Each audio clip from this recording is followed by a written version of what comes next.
ধান ক্ষেতের মধ্যে ভারত হলো পুশিং করতেছে বাংলাদেশে এবং খুবই মানবতার জীবন যাপন করছে তারা। কারণ আমাদের বিজেপিকে যদি আমরা শক্তিশালী না করতে পারি তাহলে পুশিং রুখা আমাদের সম্ভব নয়।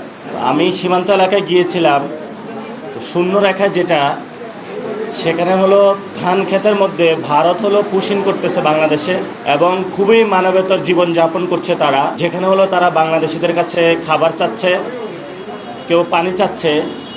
তো সেখানে আমরা যেটা দেখেছি, বাংলাদেশ সরকারকে আমরা অনুরোধ জানাবো বা পরামর্শ দিব বিজেপিকে শক্তিশালী করতে হবে।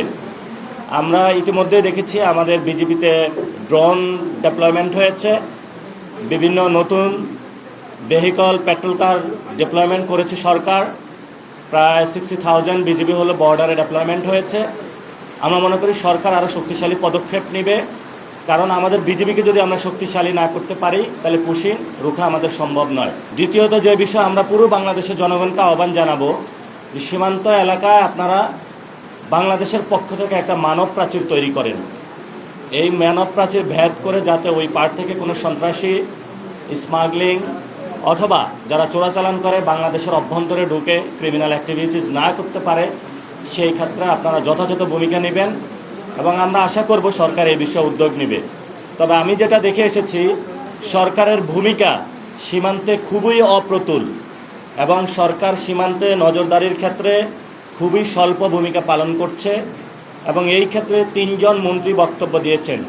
স্বরাষ্ট্রমন্ত্রী সালাউদ্দিন সাহেব বলেছেন ওইখানে লেথাল উইপনে যে হত্যাকাণ্ড হয় এটা বর্ডার কিলিং না, কিন্তু উনি যে বক্তব্য দিয়েছেন এটা সত্য নয়, সেটা আমরা প্রত্যাখ্যান করছি। দ্বিতীয়ত শামা ওয়াহেদ, উনি একজন প্রতিমন্ত্রী, উনি যে বক্তব্য দিয়েছেন যে তাদেরকে 12টা চিঠি দেওয়া হয়েছে, তারা রেসপন্স করে নাই। তা আমরা মনে করব যে রেসপন্স যদি না করে তাহলে পররাষ্ট্রনীতির ক্ষেত্রে আরও একটু নতজানু থেকে সরে সঠিক পররাষ্ট্রনীতি উদ্যোগ নেওয়া সরকারকে প্রয়োজন। ওই একটা চিঠিতে সাথে সাথে শেখ হাসিনাকে একটু ফেরত চাওয়া প্রয়োজন। লাস্ট যিনি ডক্টর জাহেদ একটি বক্তব্য দিয়েছেন, সেখানে উনি বলেছেন সীমান্ত হত্যা ভারতের আভ্যন্তরীণ বিষয়। আমরা সর্বত এই বক্তব্য প্রত্যাখ্যান করছি, কারণ আপনার সীমান্তে যখন উত্তেজনা হচ্ছে, সেখান থেকে অবৈধ বাংলাদেশি বলে আমাদেরকে পাঠানো হচ্ছে বাংলাদেশে, তাহলে উনি যে বক্তব্য দিয়েছেন এটা শুধু ভারতের আভ্যন্তরীণ বিষয় নয়, এখানে বাংলাদেশের মানুষের জীবন সংগ্রাম, বাংলাদেশের সার্বভৌমত্ব জড়িত রয়েছে।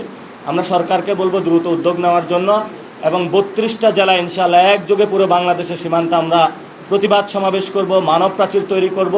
বাংলাদেশ আবার দেখিয়ে দেবে 71 সালে যেভাবে হলো আমরা বাংলাদেশের সার্বভৌমত্ব রক্ষার জন্য ঝাঁপিয়ে পড়েছিলাম, তেমনিভাবে এই সময়ে যদি কোনো রাষ্ট্র, সন্ত্রাসী গোষ্ঠী বা সন্ত্রাসী বাহিনী বাংলাদেশের সার্বভৌমত্বকে লঙ্ঘন করতে চায়, আমরা হলো আমাদের সর্বোচ্চটা দিয়ে বাংলাদেশের মানুষকে নিয়ে ঐক্যবদ্ধভাবে আমাদের সীমান্ত রক্ষা করব।